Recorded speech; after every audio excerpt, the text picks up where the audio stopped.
Hello সবাইকে, good evening. তো Flipkart থেকে একটা পার্সেল এসেছে, তো চলো তোমাদেরকে দেখাই কি এসেছে। তো পার্সেলটা হচ্ছে খোলা হয়ে গেছে, কারণ হচ্ছে বৃষ্টিতে না ভিজে গেছে পার্সেলটা আনার টাইমে। তো যাই হোক, তো খুলে দিয়েছি। এরকম এটা হচ্ছে মিমির বেবি ক্লিনজার। তো এটা হচ্ছে বাবুর, আমি জামা কাপড় পরিষ্কার করার জন্য, খেলনা পরিষ্কার করার জন্য এটা ব্যবহার করি আমি।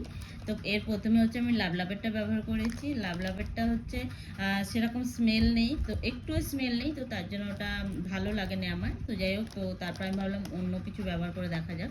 তো তার জন্য মিমিটা অর্ডার করেছি। সবার প্রথম যখন ও ছোটো ছিল তখন আমি এইসব কিছুই ব্যবহার করিনি। এই লাভলাভেরটা একবার ব্যবহার করলাম, আর এইটা তারপর ব্যবহার করছি। তো মনে হলো যেন এগুলো ব্যবহার করা যাক। তো এগুলো বেবির জন্য যে কালে, বাচ্চাদের জন্য যে কালে খুব ভালো হবে, তো তার জন্য এগুলো ব্যবহার করছি এখন। তো যাই হোক, তো দেখা যাক ব্যবহার করে কেমন হয়। তো চলো আজকের জন্য টাটা।